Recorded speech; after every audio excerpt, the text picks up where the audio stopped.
So everyone, thanks so much for joining and taking the time out of your day to join us for this webinar. So got some quite interesting stuff to talk about, very much focused on protecting your domains.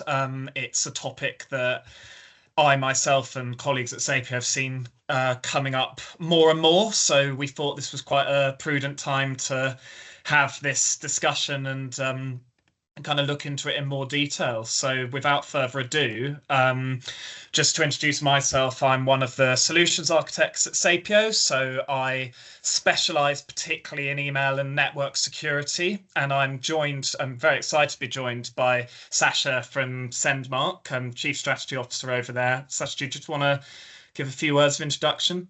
Yeah, great to be here. Thanks for having me. I'm also joined by my Chief Operations Officer, Kieran.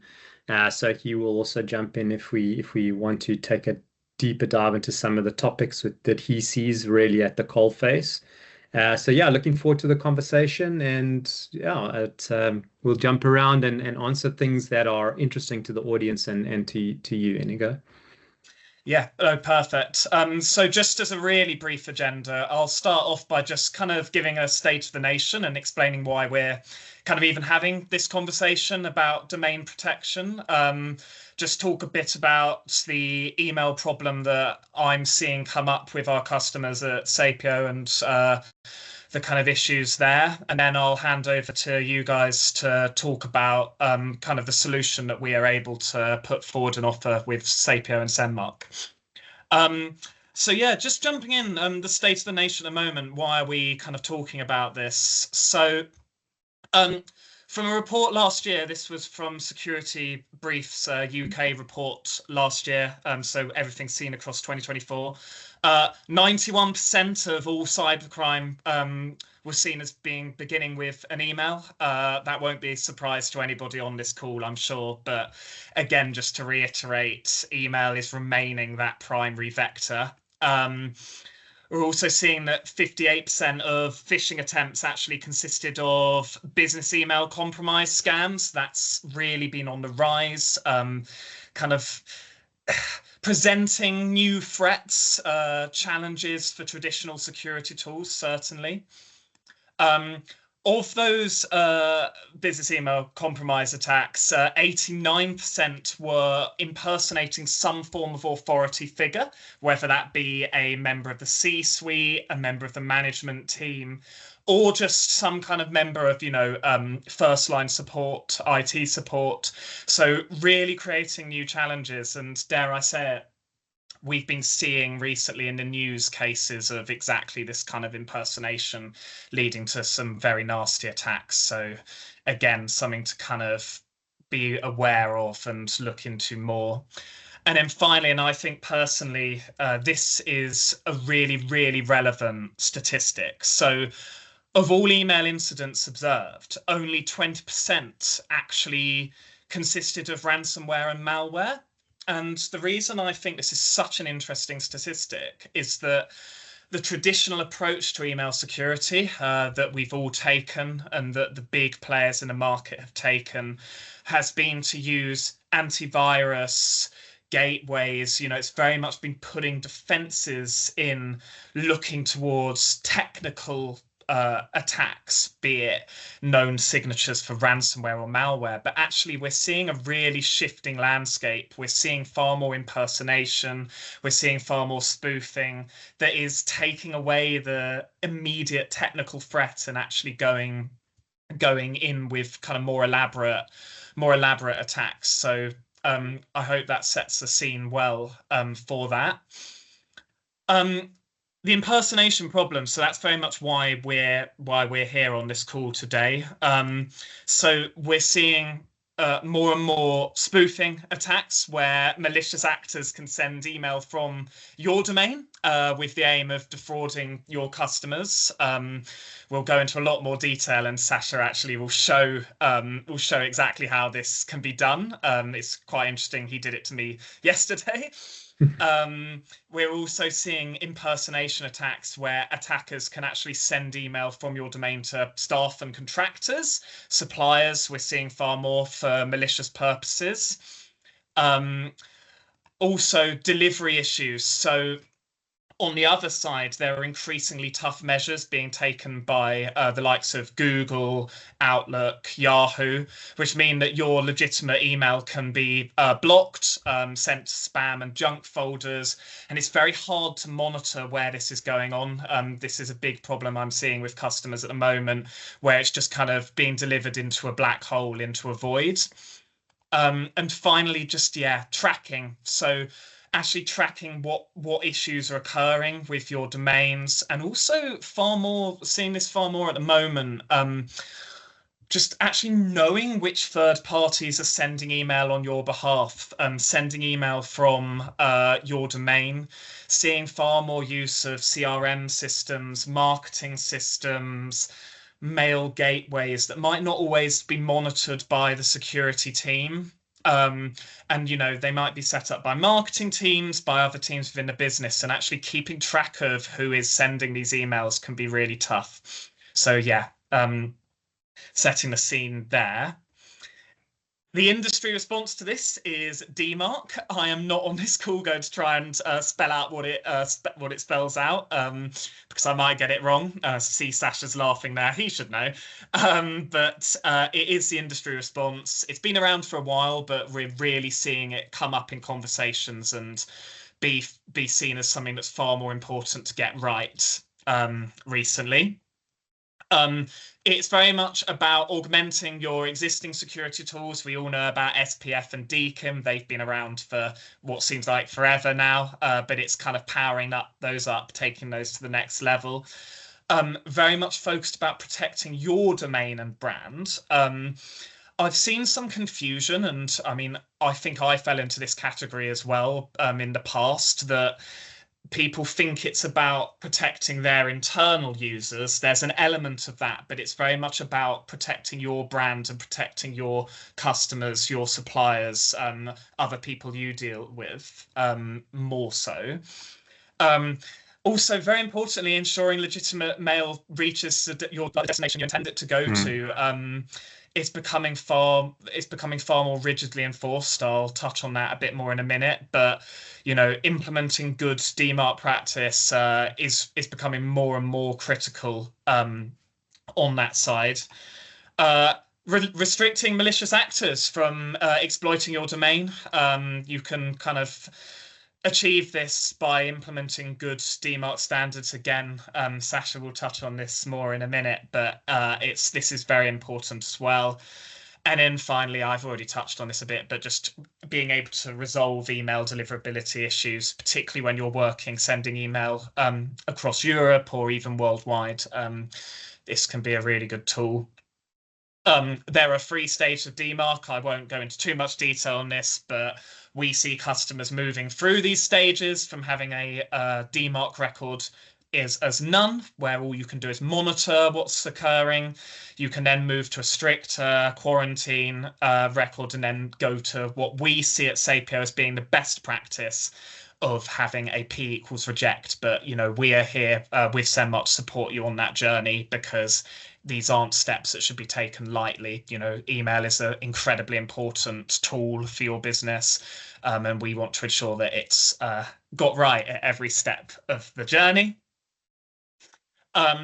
Lastly, I think it's really interesting just to talk about what my team and I have seen at Sapio. So we have conversations with customers daily, where we see the challenges raised when we discuss DMARC. I often discuss with customers, with security teams, why do you not have DMARC enabled? Is there a particular reason for this? What are the challenges you see in trying to enable it? And I think the key ones that we see are quite simply resource issues. So people have multiple projects on across IT and security, be it cloud migration, be it email gateway migration. There's always projects that kind of supersede DMARC, we see, and it can often be seen as a nice to have. Hopefully by the end of this session, everyone, you'll see that actually it's not a nice to have. It's something that's very important to get into play. We also just see time being an issue. setting up a DMARC record properly and moving through those stages I touched on, getting right through to P equals reject, can actually be a very lengthy process and require a lot of time investment, if you're going it alone. There is also a knowledge issue. So everybody on this call probably either is or has people in their team who are really skilled IT professionals, know Microsoft Exchange, Microsoft 365 in lots of detail. But, actually implementing it is one thing, setting up a DMARC record is one thing, but actually monitoring it and maintaining it and checking it every day can just be really challenging using the native Microsoft or even Google tools. And then finally, we do also just see cost. So some of the more traditional DMARC tools that are offered by gateways, big email providers, can just be pretty expensive. I've seen pricing for it and seen that that's a challenge, difficult to justify up to the board, particularly when, at the moment, competing budgets and competing projects are a big issue. So those are the big things, the big key cases we see at Sapio. Sasha, I don't know if this is something that you have other customers, both in the UK and elsewhere raise. Yeah, absolutely. This is the main problem with DMARC is the implementation. And you've spelled it out perfectly here. Resources, lack of time, lack of knowledge. And because the resource required to get a domain to full compliance, and your previous slide, you showed the journey from policy equals none to quarantine to reject, which is ultimately where you want to land up. Because of the resources, time, and knowledge required to take that journey and end up at P equals reject, the cost it comes through there because it's people time. So this DMARC space has this massive challenge, and we've taken this challenge on head on, which is really to reduce the time required by creating a product that's got much more automation, workflows and knowledge in our organization that helps us get from A to Z much more quickly, much more efficiently, so that we can bring that cost down. We can speed up the time to protection, and that's really one of our sort of key differentiators as a business. Is so we, because as you say, when we speak to customers and CISOs around the world, I mean, I had a call with the CISO, ex-CISO of AT&T, and we were talking about AT&T, which at the time was also a vulnerable domain, and saying like, why is AT&T not protected? And it's like, well, we're actually we're scared to move it to reject because we're worried about the authorized senders that we might cut out of delivery by mistake. So it's this fear around being able to implement accurately in a given time frame, etc. And so, largely we've proven to companies all over the world, whether they're Fortune 500 companies or tiny, small two-person companies, that we can do this accurately without any downtime, without losing any authentic mail within a time frame, which for us is 90 days. So we can talk more about that later. So absolutely, you've nailed it. Yeah, this is the issue. Yeah, no, excellent. It is also something that we do see come up. People are very reticent, as you say, to do any tinkering with their email records and anything that could affect mail flow, which is obviously quite correct. But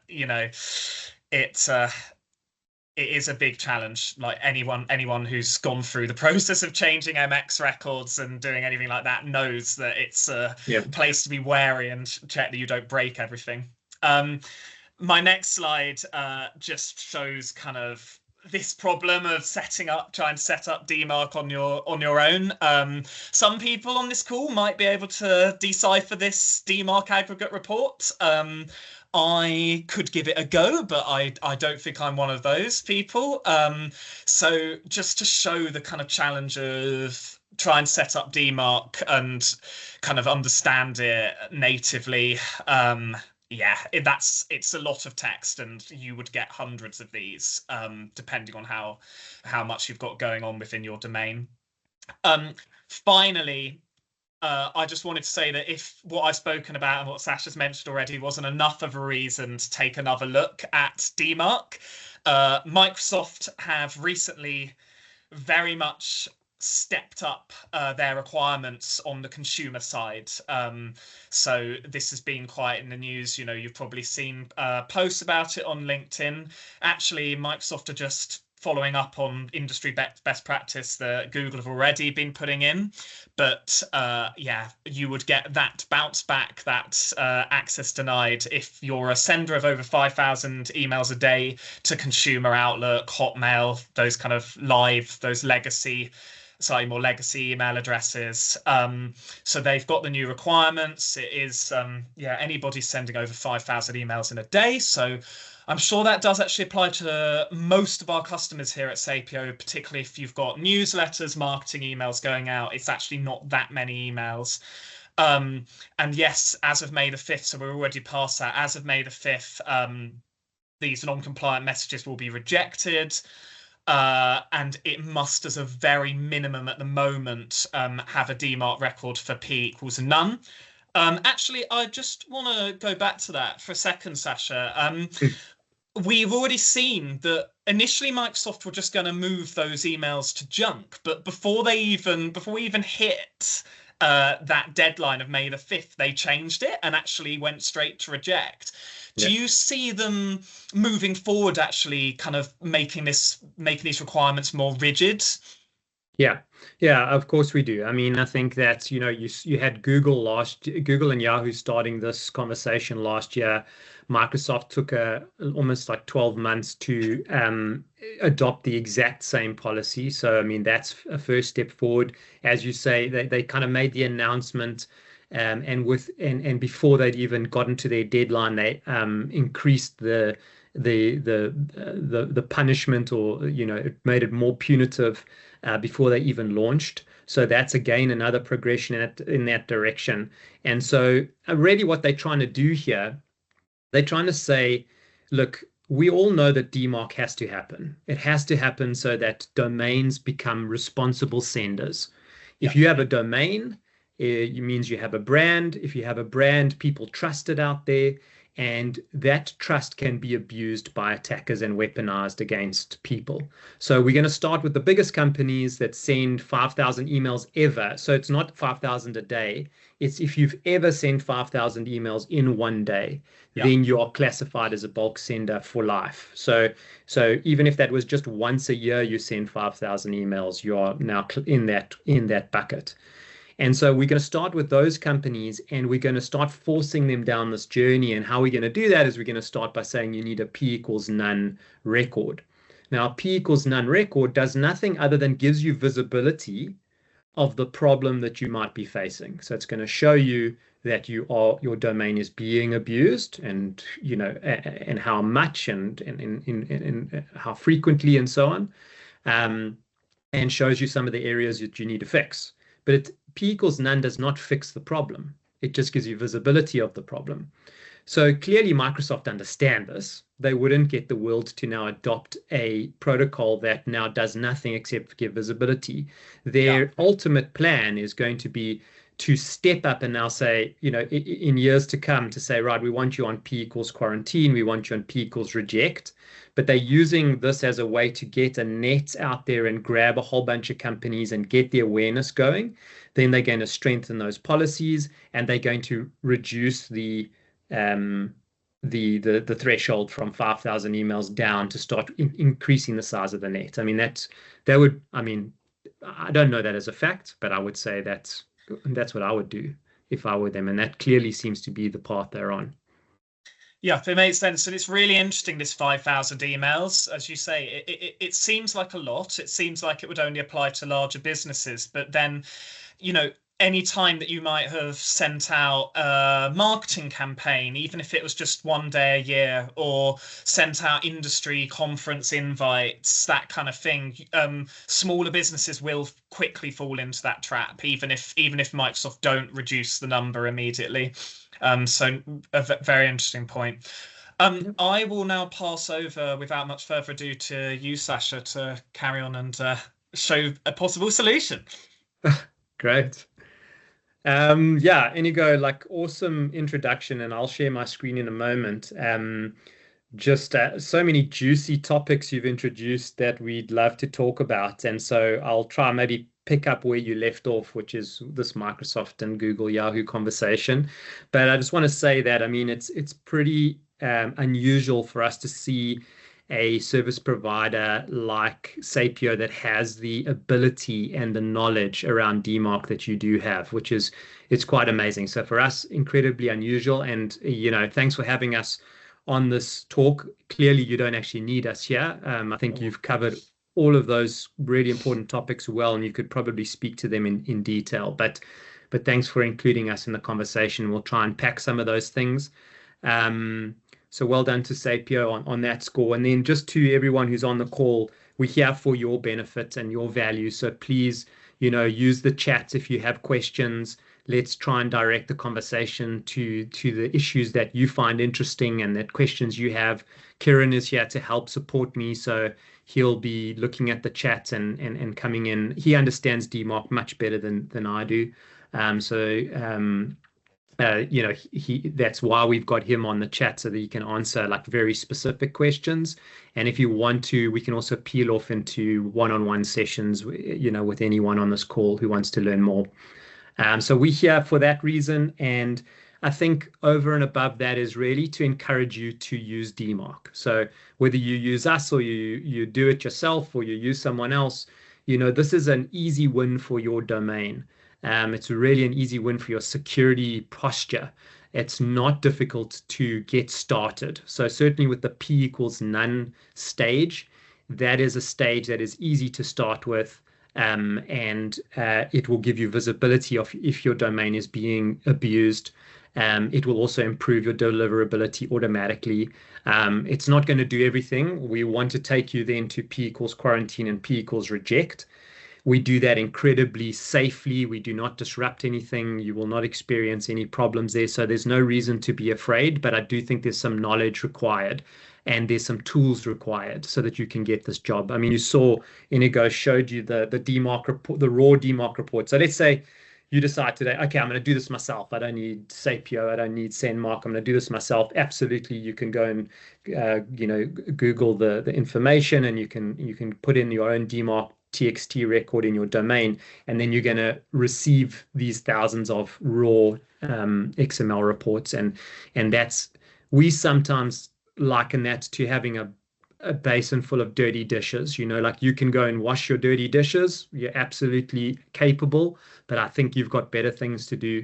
And our tool does the dirty dishes. So we're the dishwashing machine, and we don't think of ourselves as much more important than that, but it is an important part of running a household and running a security posture. So that's us. Think of us as the dishwashing machine, and we're here to wash your dirty DMARC dishes. So everyone thinks this is important.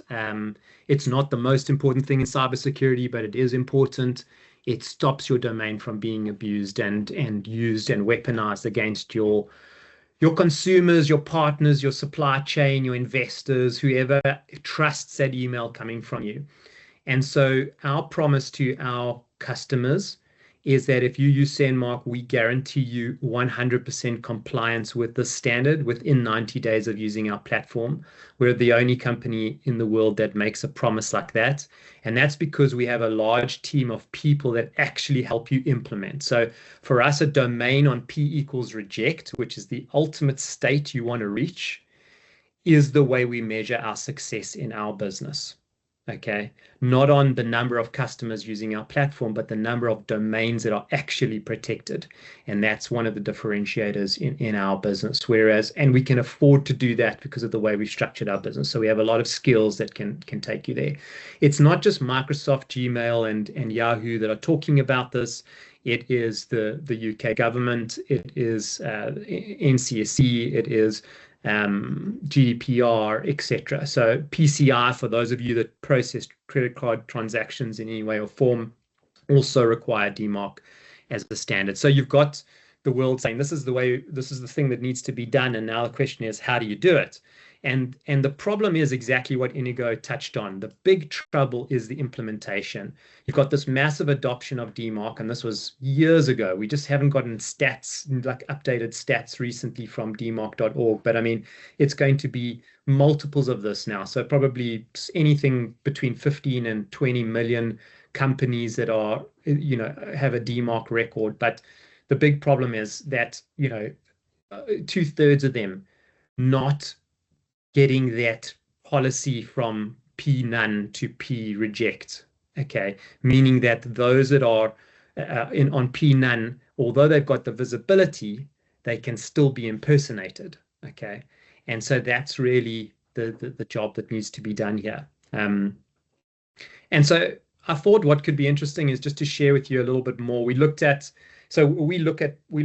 companies, we look at thousands of companies. Our tools automatically track tens of thousands of domains to try and see how this world is changing.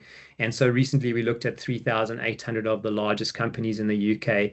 And you can see here it's a bit of a better picture than I showed you earlier, because they're larger businesses with more resources. So you've got about half of them being protected. So they're on a quarantine and reject policy.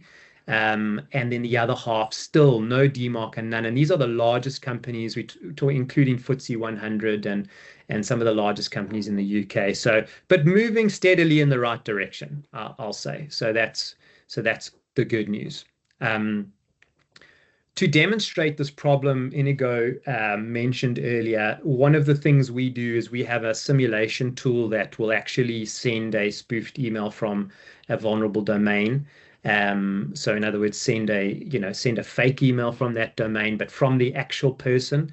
And I would have in the past shown you this email without all the redactions, but I've been told by my marketing team not to drag anyone's brand through the mud.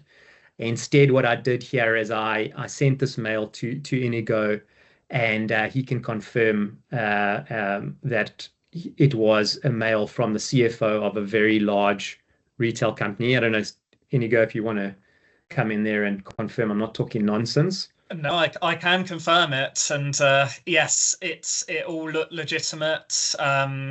Traditional security tools, email security tools would not have blocked it, and I can confirm, unfortunately, they didn't block it. So that's another conversation to have. But yeah, it was super concerning to see, particularly from such a large company. Yeah, and this is the problem we solve. So, I mean, it's as simple as that. We're not trying to drag anyone's name through the mud, but we're actually saying this is a problem that many companies have. If your business has this problem, you're not alone. So it's nothing to kind of, it's just a problem to solve, and it's very solvable and in a very, very short space of time. And that first stage of P equals none and getting that visibility of if you have, if you're being abused, we do that as a free trial, by the way. So there's no cost for that. So there's really no reason to not do that. And it's sort of, as a protocol, we add a DMARC record to your DNS.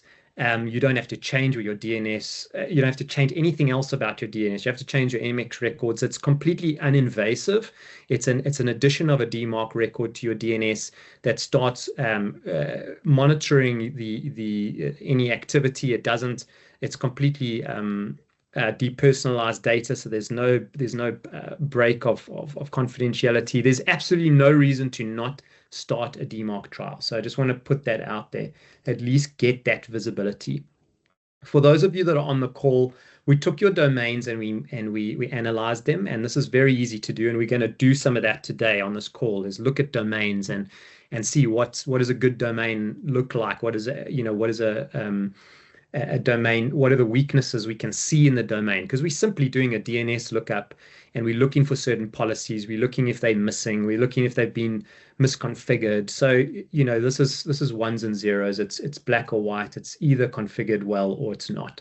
And so we had a look at your domains, the people on this call, and we had quite a good result. I mean, I must say this is better than you'd see normally in the market, where you had only 57% of these domains still vulnerable.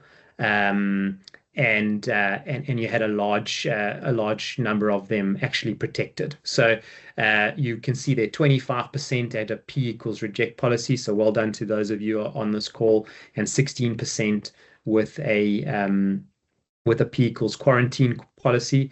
We don't love P equals quarantine. We think it's still better. What it means is that if someone impersonates your domain, that impersonation will be directed to junk, but it's still in the inbox. And we still feel that go all the way to reject is where you should be. But we do consider a quarantine domain as being at least protected. So sort of, let's call it 50-50 over here. And if you'd like to find out which of that 50% you fall into, you can go to this QR code right now and this URL, and perhaps Kieran or someone can drop this in the chat. So I could do it too. Should I do that? Inigo, does that make? Should I drop this? I'm going to just copy paste this and drop this in. I think go for it. There's a lot of security professionals on this call who might not want to scan the QR code. It was quite funny how many QR codes there were at InfoSec last week, given our industry. But I can guarantee you this QR code is only pointing to our a testing platform that will give you a score out of 5. I'm going to show you what that looks like now. So this is what you'll see when you go to that URL, that QR code,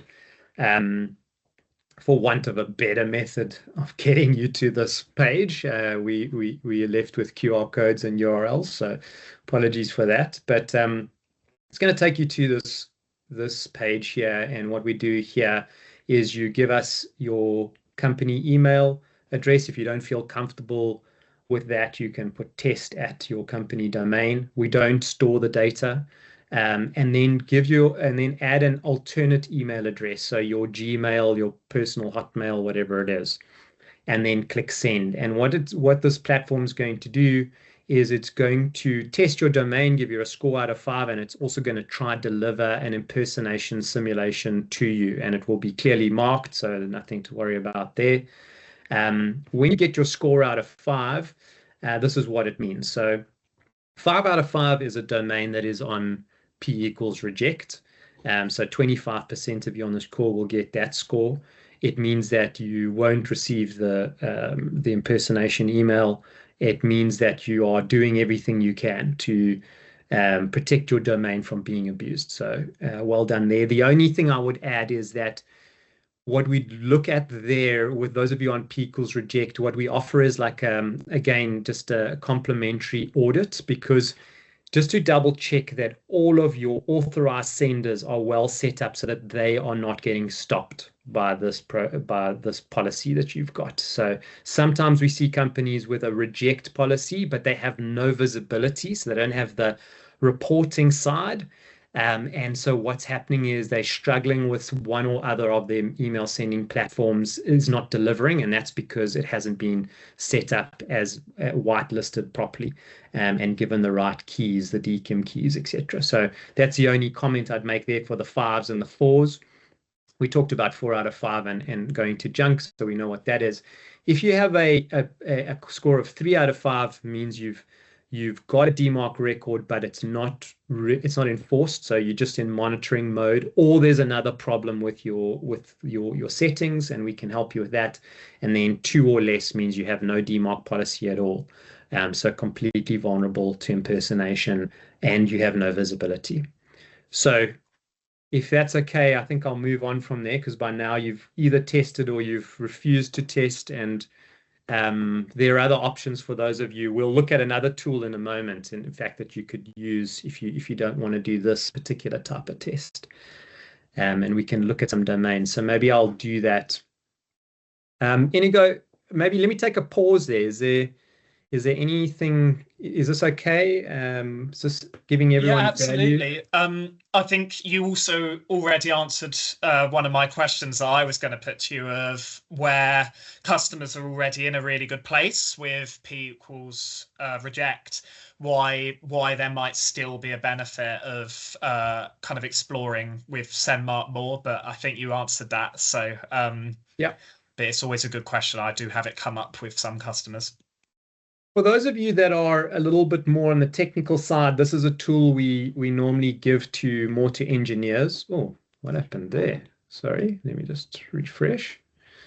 That's never happened to me on a demo, has it, Kieran? So you're blessed if that's the case. You've never yeah, doing too few demos, my friend. My lucky day. I'm joking. Okay. So this is a tool we give normally to engineers because it's got a lot of information about a domain. So think of those of you that ever use MX Toolbox to look at MX records and other DNS related things. This is our tool, and it focuses obviously on a couple of protocols that we look at and help you with. But basically, this is our job. Our job is to turn all of these boxes green for you. The first one, 5 out of 5 score, is dealing with impersonation. So dealing with DMARC, SPF, and DKIM. We need to make sure that that's all in place on this domain. We then also look at your transport layer encryption. And again, a topic that if you want to talk more about, Kieran's on the call. And then lastly, something else called BIMI, which is a brand identified mail for domains that reach a P equals reject stage.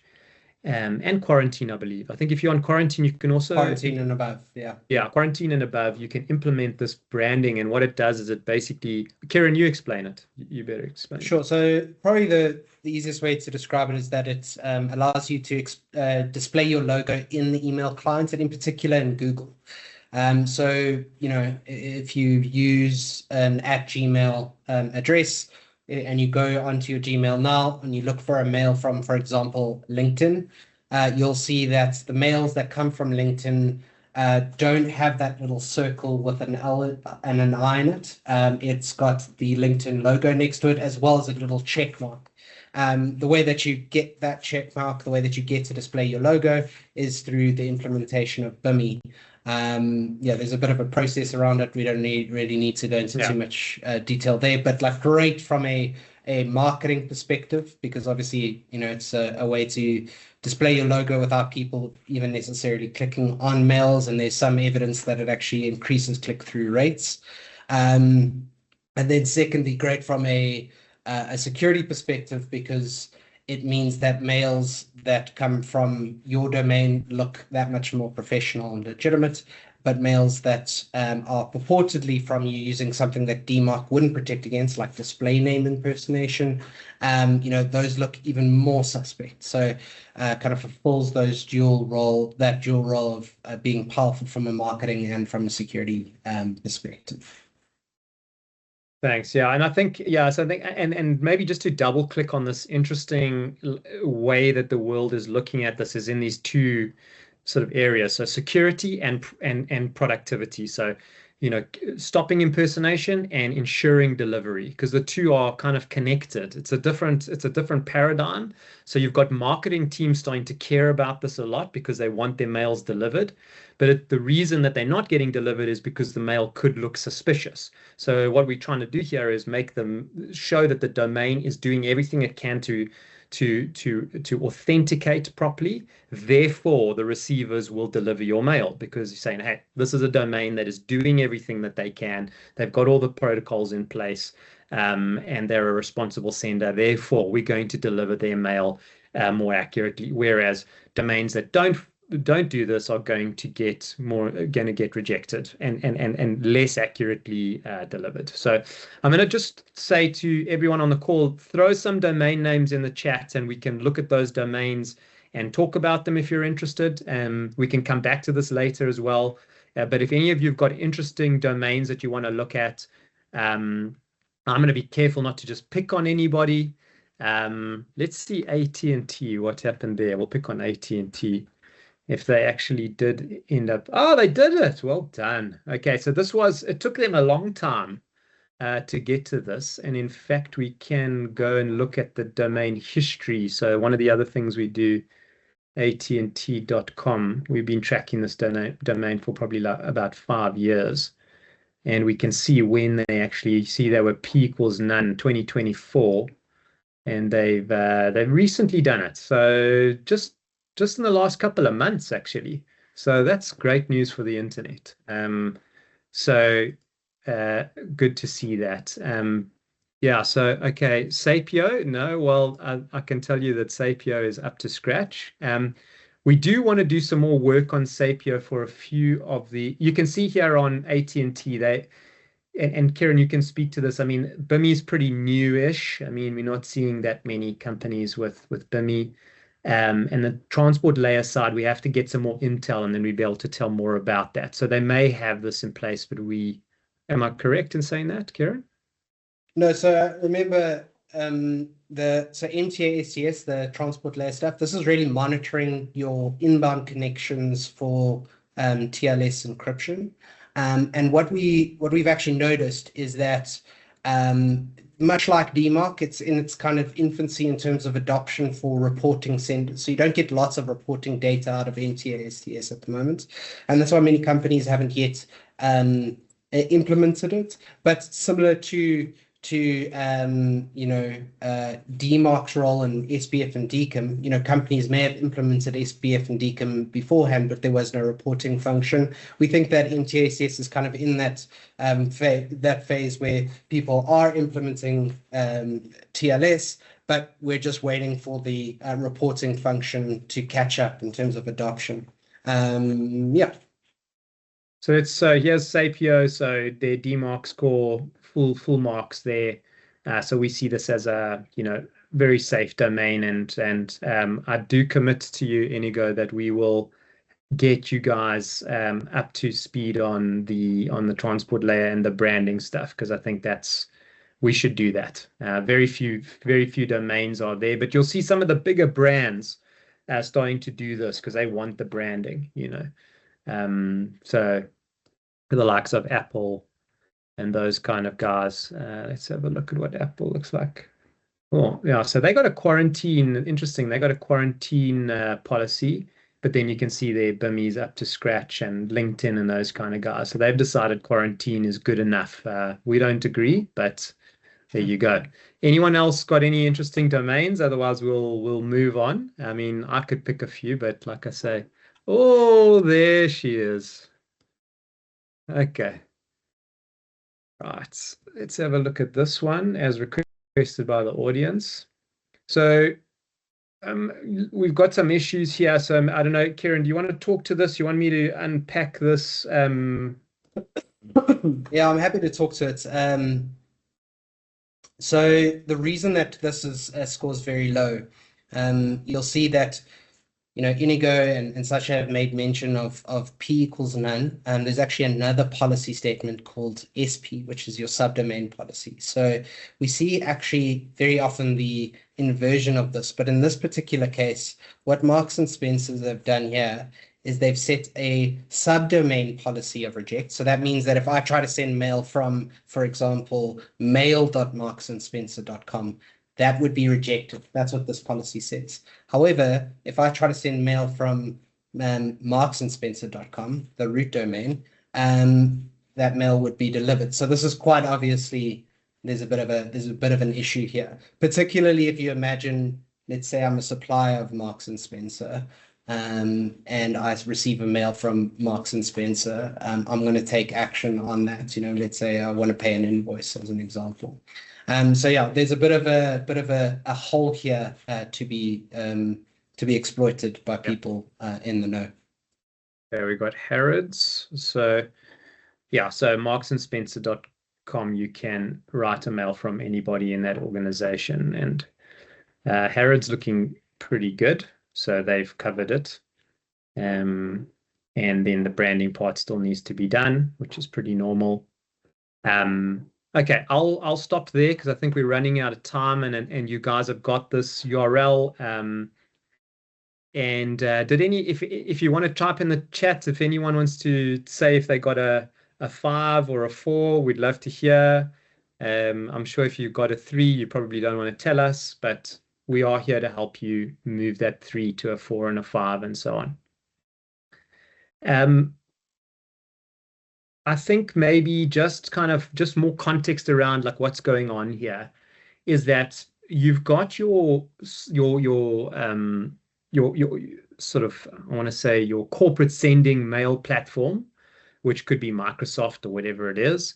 And what you might not be realizing is you've also got your marketing like a MailChimp or a HubSpot or a SendGrid, and you've got invoicing, possibly Sage and CRMs and ERPs, and all of these things are using your domain to send mails, whether that's internally or to other systems or outwardly to, customers, suppliers, internally to employees. Okay.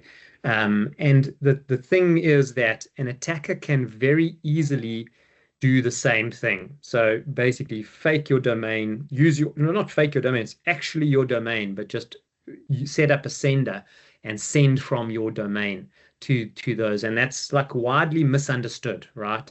It's sort of thought, no, you'd have to know my password for my O365 or M365 to be able to send a mail from me. No, not true. As I showed you earlier in this example, where we sent a mail from the CFO of a major retailer that hasn't got their policies in place. Okay, so totally possible. More context, let's understand that there is inbound and outbound protection here. So an attacker sending inbound attacks into your organization is normally where you have your SEG, and then these next-gen players like Abnormal, who we like very much, by the way. So we use Abnormal on our own in our own business to protect our staff, our employees, and our network from inbound attacks. And it's doing a great job of looking at what signals it's getting that these could be attacks that are inbound. Okay. But what DMARC does is on the other side. It's on the outbound side, is where an attacker is using your domain to attack people outside of your network. So your suppliers, your customers, anyone who recognizes your brand. And so these two things work very well together. So a lot of the time we will speak to Abnormal customers, and our customers also implement Abnormal, for example, because they solve two different problems. So for those of you using a SEG, and it may be a Mimecast, a Proofpoint, a whatever, it's solving the inbound problem, not the outbound problem. So I hope that makes sense. Although it does have its own settings for DMARC. So you'll see it has DMARC settings, because when it's getting a mail from someone, it's going to look at the DMARC policy to work out whether to deliver it or not, right? But it's not solving your outside your network problem. Okay. Inigo, happy with that context? Yeah, I think this is a really, really useful slide. And something that I would note as well, I've seen quite a few people with a SEG tune down the DMARC restrictions because they're seeing it actually block and reject too many emails from suppliers and other people who don't have DMARC in a good state. So just because you have a good inbound tool, because other people haven't set it up properly, it actually can kind of still let it through. And the only other thing I'd say on this that is really useful to point out is that end users, customers with, their home email addresses, 99% plus will not be lucky enough to have a tool like Abnormal in place for themselves. So just because corporate addresses are better protected doesn't mean that obviously their end customers are. So they're still incredibly vulnerable to these spoofed domains. Super. I'm not going to unpack this too much. This is like how it all works at a DNS level. But for those that are interested, we can definitely explain it more, like how this actually all occurs. But suffice to say that DMARC is a protocol that was invented by a working group of concerned big email companies, and actually I chatted with some of the guys heading up the work group at the time, and they were at PayPal at the time. So PayPal is largely responsible for being the one that really put their hand up, the one in the working group that said, guys, this is super urgent, because PayPal's domain was getting hit so hard. They needed something global that would work. And so they actually put the initial funding in and so on. But it included LinkedIn and Facebook and Microsoft and Google, and everyone agreed, like, we need something as a global protocol. So it's, you've seen the big brands putting their sort of vote behind it. It solves this impersonation problem. It gives you visibility. And I think this is huge, like to be able to see what senders are using your domain, whether it's your authorized stuff, your shadow IT you didn't know about, or attacks. You're going to get that visibility. And that kind of visibility, we give it to you in a way that's really easy to consume. We have a team behind you that's there to help you to interpret and make changes. We look at things like even lookalike domains. So, once we've secured your actual domain, we can start looking at widening the sort of defense surface to domains that are trying to look like your domain as well. So that's something we offer. And we do that for thousands of large companies around the world. We only do this one thing. So we focus on being the best at doing this small thing.